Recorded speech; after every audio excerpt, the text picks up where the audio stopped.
हम लोग ग्रस्त लोग एक दूसरे की कसम खाते रहते हैं, तो ये कसम खाने का प्रभाव पड़ता है क्या?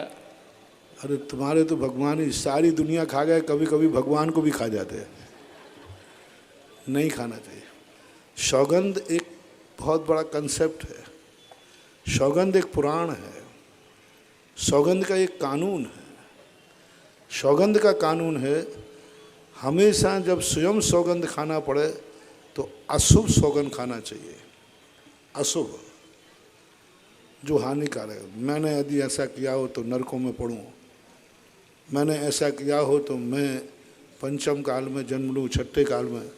पूज्य रवि सेन महाराज ने पद्म पुराण के अंदर जब सौगंध की बात आई किसी कार प्रसंग में, तो उन्होंने कहा कि मुझे रात्रि भोजन का पाप लगे।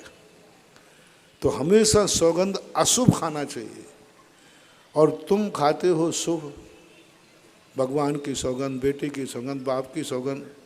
ये सौगंध कभी नहीं खाना चाहिए, ये बहुत अमंगलकारी कहलाती है।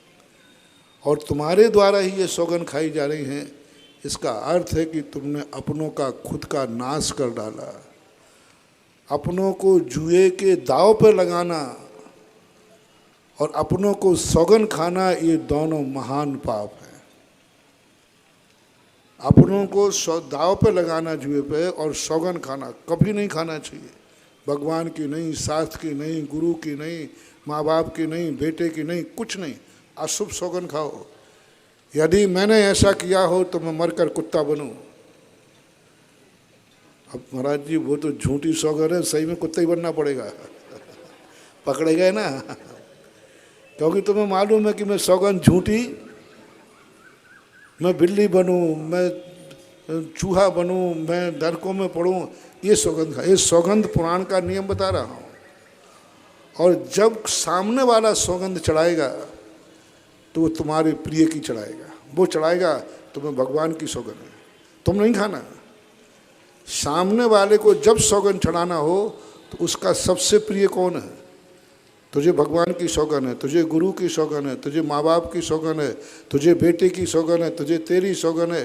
सामने वाला ये सौगंध चढ़ाएगा। ये सौगंध पुराण का नियम है। तुलसीदास जी के संबंध में आता है कि तुलसीदास को जब किसी ने सौगंध चढ़ाई तो उनके सबसे प्रिय राम थे। वो सरजू नदी के अंदर प्रातःकाल स्नान कर रहे थे। पीछे से महिलाएं थीं, वो अपने स्नान कर रही थी।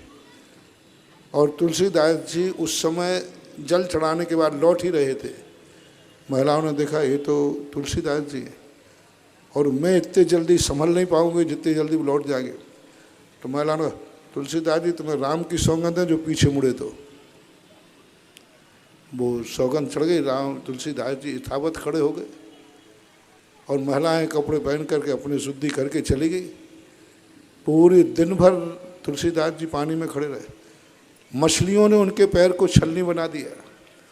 दूसरे दिन फिर वही महिलाएं आई, तुलसीदास जी तो वहीं खड़े। और हमने सौगंध तो चढ़ाई थी लेकिन सौगंध उतारी नहीं।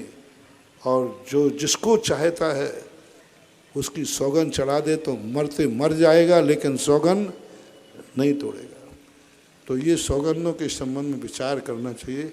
स्वयं अशुभ की खाना चाहिए, और दूसरे को सौगंध चढ़ाना है तो उसके प्रिय की चढ़ाना चाहिए। ऐसा